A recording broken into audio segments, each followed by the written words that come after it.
Hi guys, welcome to the discussion video between my youngest son and this is Aiden. And we have decided that we will have online some of the types of complex discussions that we actually like to have in our household and mine.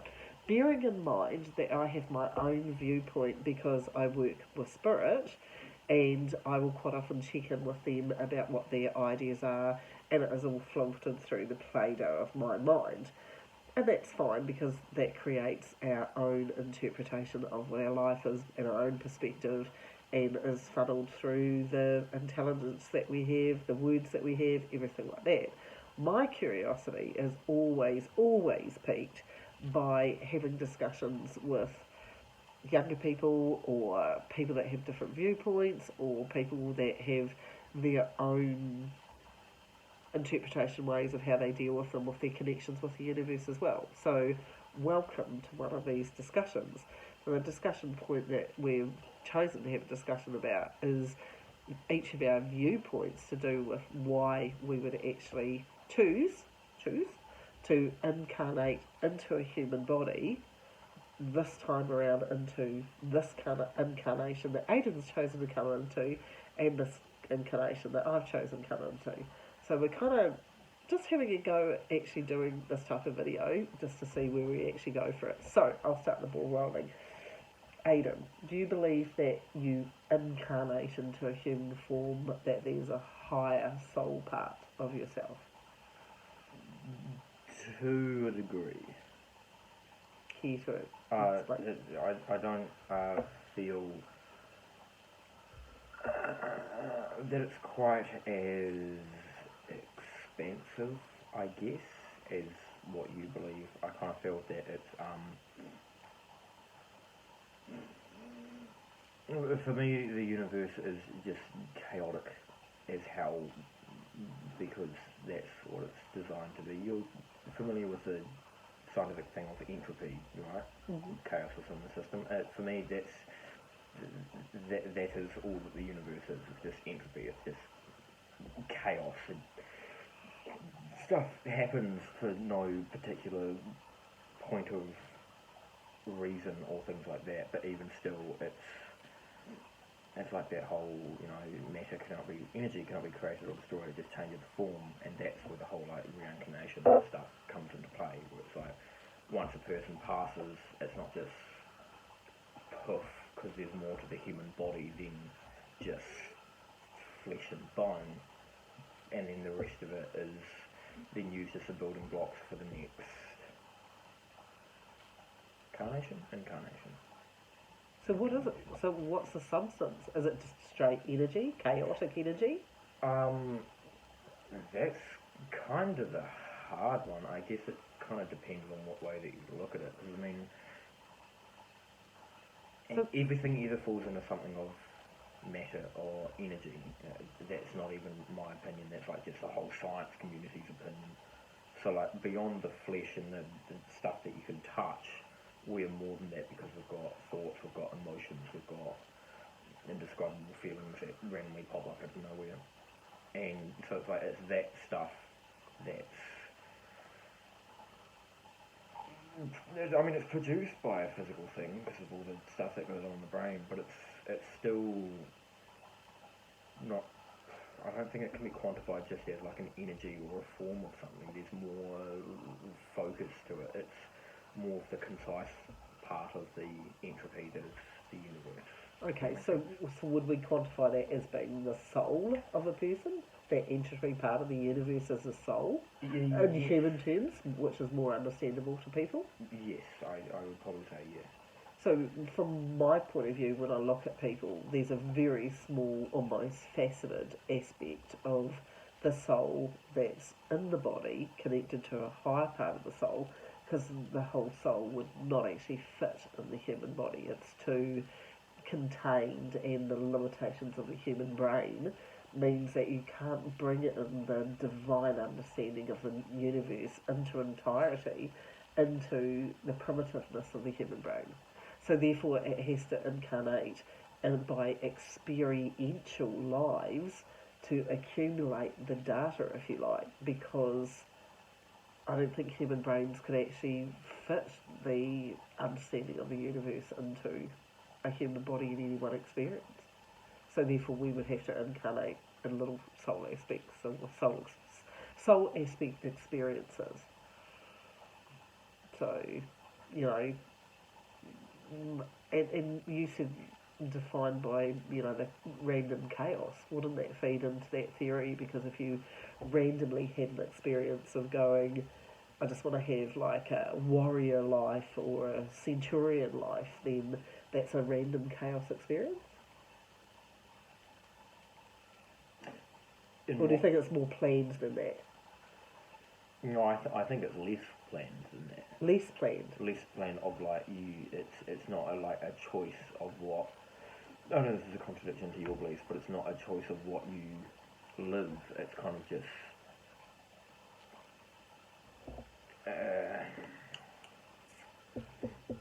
Like how the galaxy spirals, and if you follow the spiral inwards, you get to the black hole at the centre of our galaxy. Yep. Not expand it too much.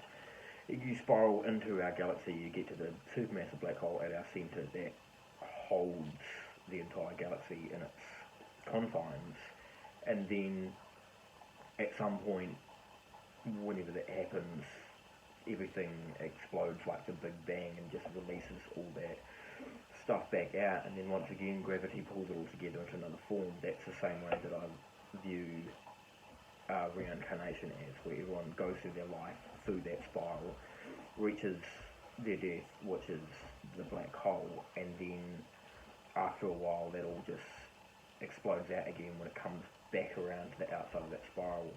Gravity or whatever forces are at work with that sort of thing just feed off random structures of matter around everywhere and pull everything into just another random human being with no purpose, no point or anything like that, and it's just like, alakazam, you're there now. So do you think that happens across multiple dimensions, or only can happen as an earth plane experience? Oh no, that can happen. Well, if something can happen in one particular point in space, then it would be kind of silly to assume that it cannot happen elsewhere, because I mean, if it's possible, then in any iteration where there is even a slight chance for that to happen, then it will happen, you know? So a relentless spiralling cycle, but in a random, chaotic way? Yes. Okay, so what would be the value of it? There is none. That's why it's so chaotic. Okay, so just a cycle. Just a cycle. Just a cycle. Whereas I look at it from the perspective that if I incarnated and wanted to have the soul aspect experience, and it was a little bit more predetermined than that, because I'm looking for the value underneath it, then you would have an experience where you could incarnate as a bully or maybe as a victim, because for me in an equation, because I look at the universe as not quite as random, but as an equation that, like a mathematical equation of having that side of the equation and then that side of the equation to have the balance of the experience, then I could incarnate as a bully in one lifetime and need to have the other side of the equation, because I don't believe that the universe is as randomly chaotic as what you have just described.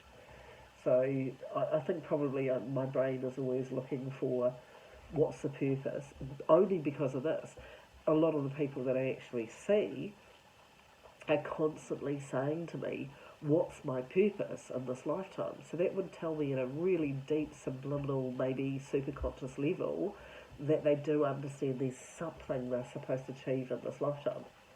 So for me, it's not quite as random as what it would be. You still think it would be just it's a random experience to see how expanded it could become during the earth plane life, or what you experience. Because remembering, most people have really boring lives. At their own choice, though. Bear in mind, I've dealt with,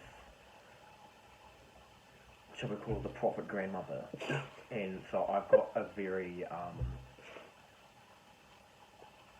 we'll go with cynical. I've got a very cynical viewpoint when it comes to a higher form of purpose or anything like that. So clearly my viewpoint on this whole schmosh pit of whatever the hell is very chaotic, and as you said, you're always looking for the purpose and things like that. I think a lot of people genuinely are, because the universe is so chaotic, which kind of drives people more to develop their own purpose rather than looking to a higher power like a God or, and again, no offense to anyone here, but a higher power in terms of like soul aspects or that belief, but rather it's just you create a purpose because there's nothing kind of else to do. If you were to sit and go and follow my belief and go, there is nothing here, it's very pointless. It's very easy to slip off that edge into nihilism and go, there's no point to anything, so why would I do anything? But rather you've got to, through that whole series of also like being taught to create a small goal and work towards it, you use that constantly until you find that you're following some form of path towards a purpose. And it's I don't think that a purpose needs to be some grand thing like I need to grow up and become a doctor who cures cancer or anything as grotesquely massive as that, but each small goal, like, you know, if you're in a state where you're really low and you're like, by the end of the week I just want to clean my room, don't commit like that. That never happens, that's chaos. That's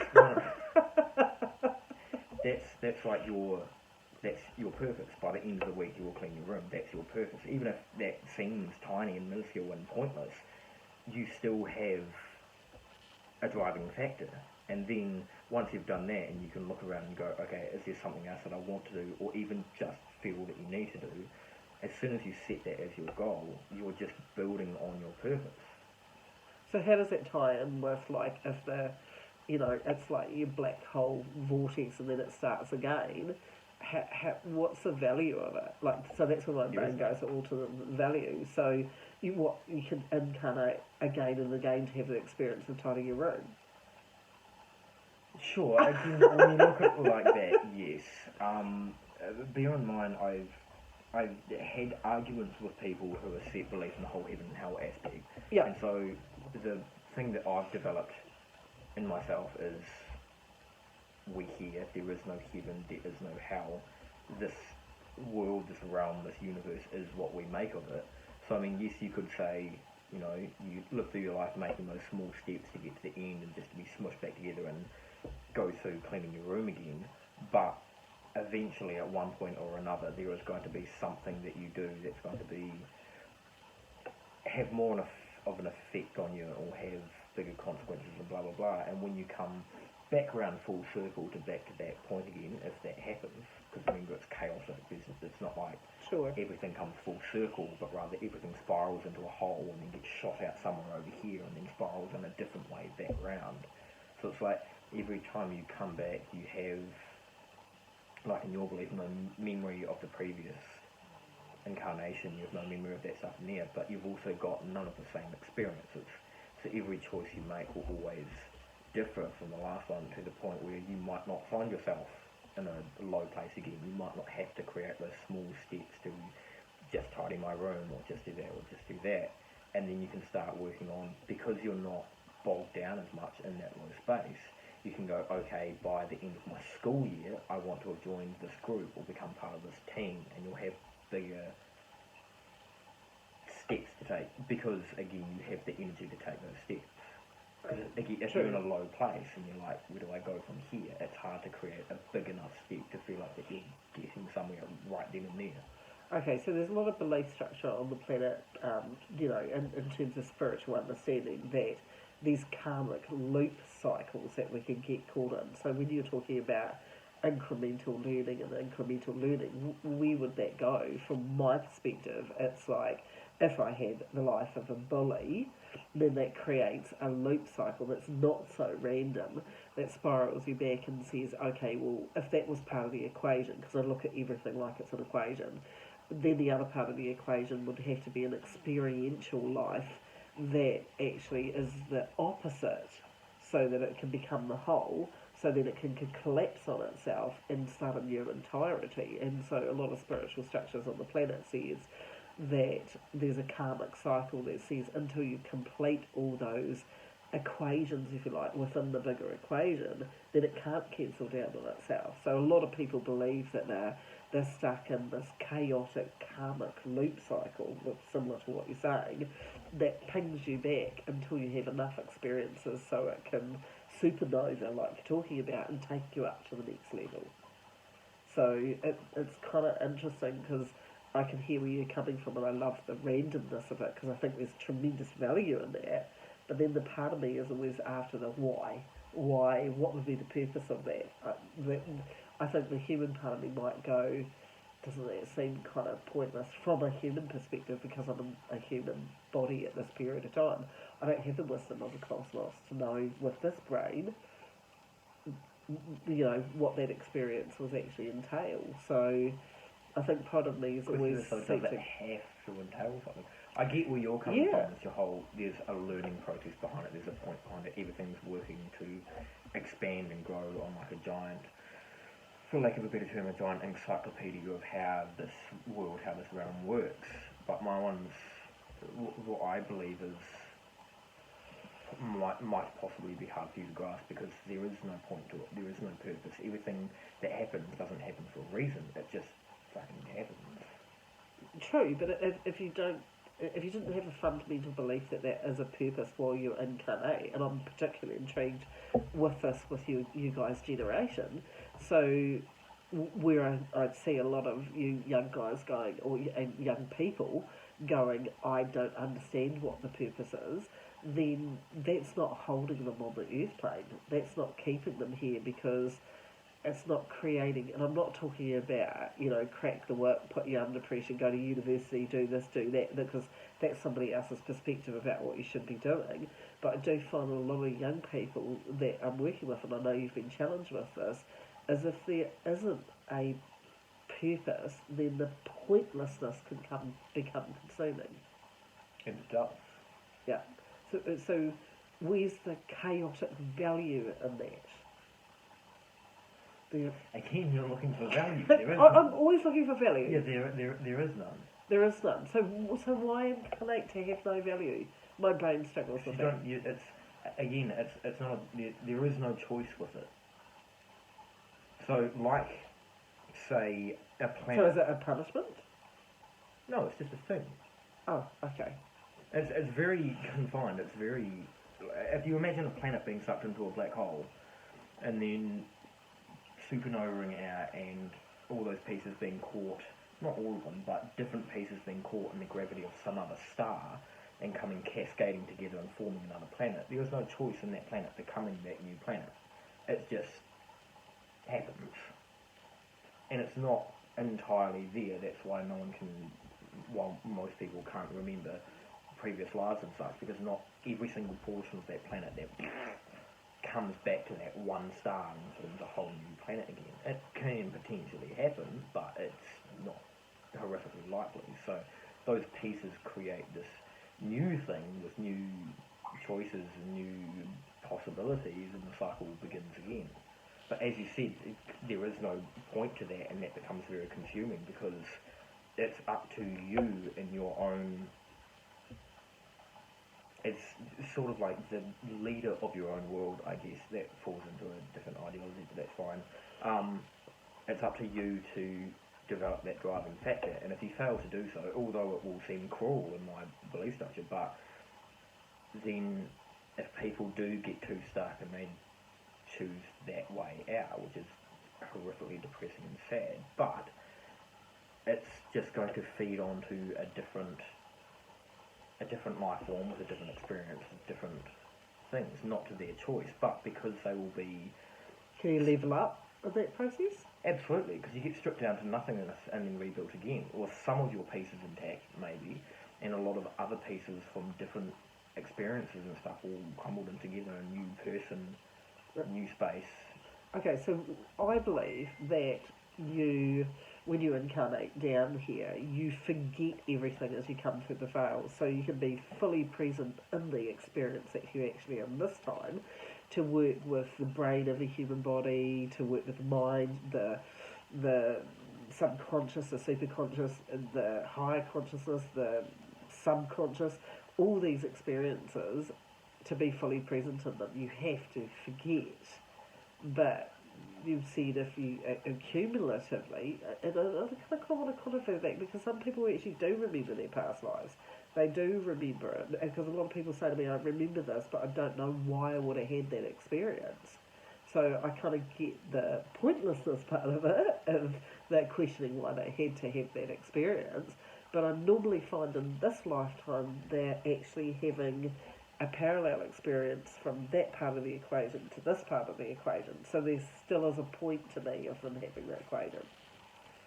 It's really, well, but that's only because I've looked at those experiences and looked at it from that point of view for a period of time. So I think I get quite worried that it would be easy to say it's pointless, as particularly your generation. If they looked at it in a pointless way, then they wouldn't want to actually be here. I think I'm looking for the value of being here so I can help people to see that there's value so that they don't get sucked into the pointless vortex. So not that I'm wanting you to agree with me, I'm just curious of why you think you've incarnated this time if it's partly pointless. As I said before, because there was no choice. And I mean, that's kind of like where my belief of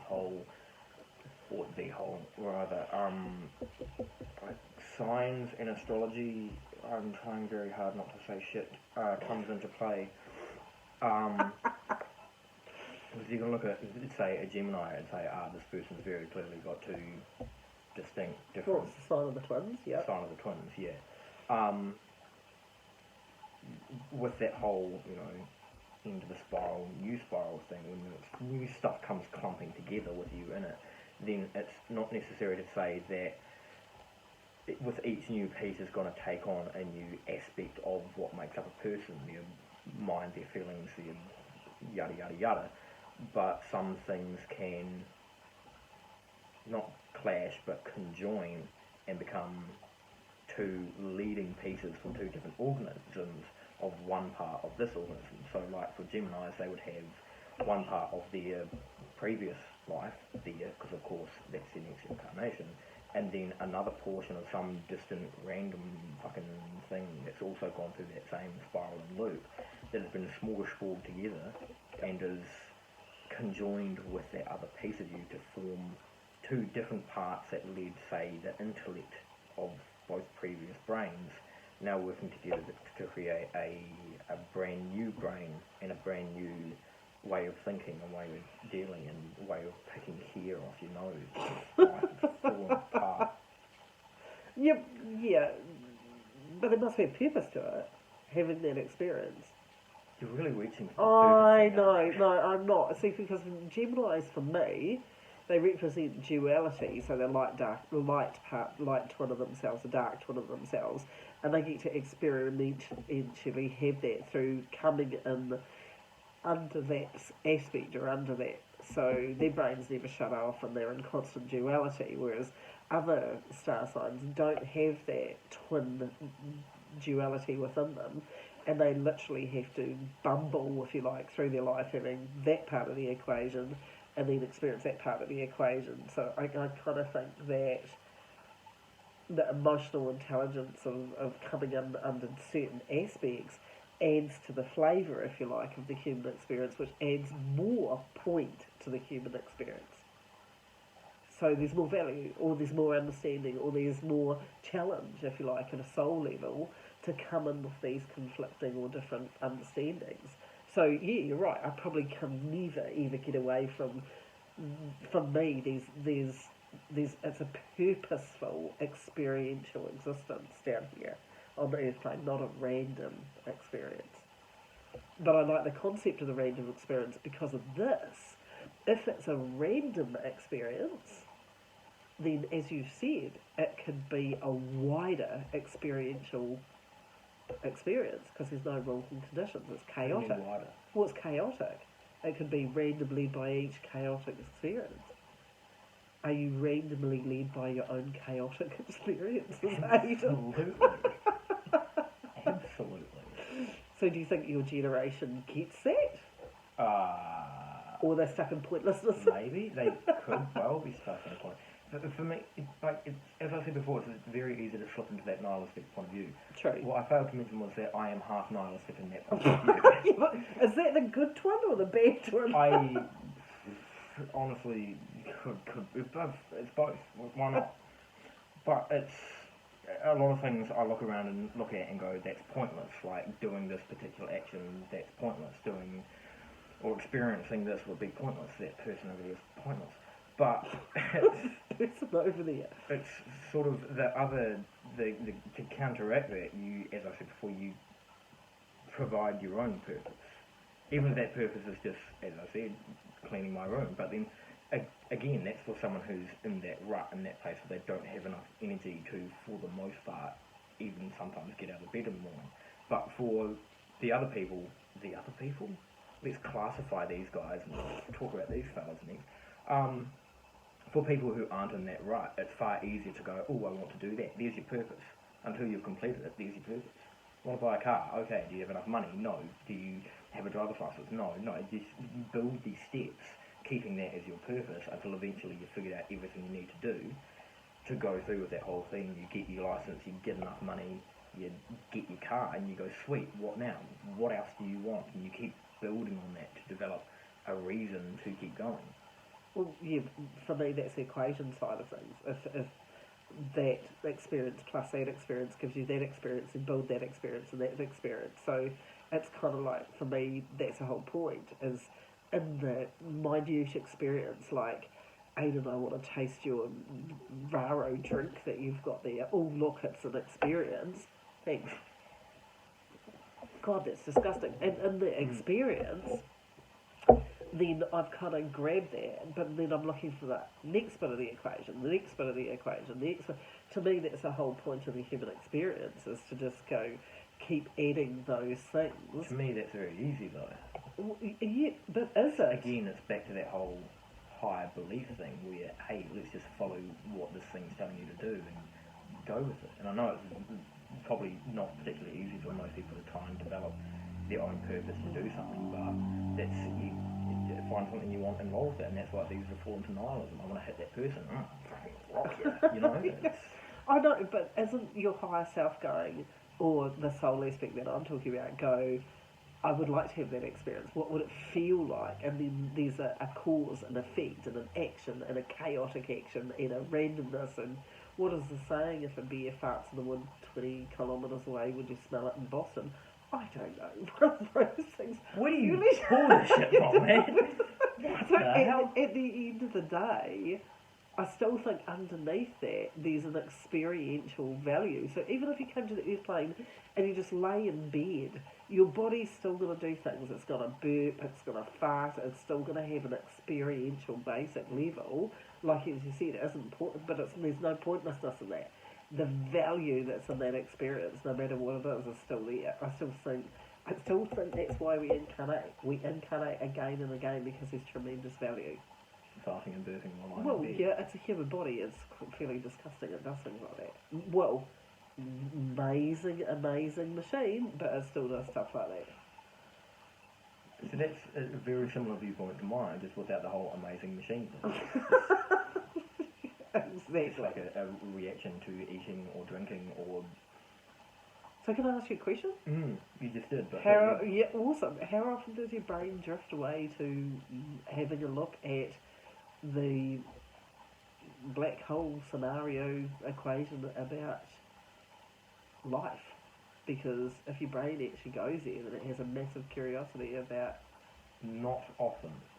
Why not? Because there's no point. It's like looking at a map when you're not in there. Okay, it's like living in, say, the States and then looking at a map of Japan, like a very detailed map of Japan. Yeah. It's like, that's great and all, but there's no point revisiting it because... Not even with curiosity? Wow. Well, we haven't discussed about it, so you've clearly thought about it. Yeah, like, to wrap my head around it, yeah.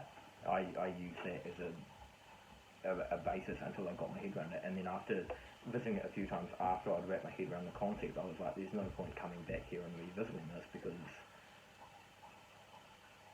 there's nothing to gain from it. Before there was something to gain, because there was an understanding of why I think in that way that I think, and now it's just like, it's there, I've figured it out, it's like, you know, I've mapped out this pyramid, and now the pyramid's just there, there's no point mapping it again, because it's been mapped. Okay. I find it interesting. I found it interesting that Aiden's does think about it, because I bet there's a lot of kids Aiden's age, well, Aiden's not a kid, he's a young adult, but I bet they think about an awful lot of stuff, and we should have really complex conversations like this, because a lot of the times their way of thinking is way different from ours, and it's really good to have this curiosity. So thanks for listening to this part of the discussion. Aiden and I are going to have more of them, but thanks for joining us to see how convoluted our brains get. Take care of you.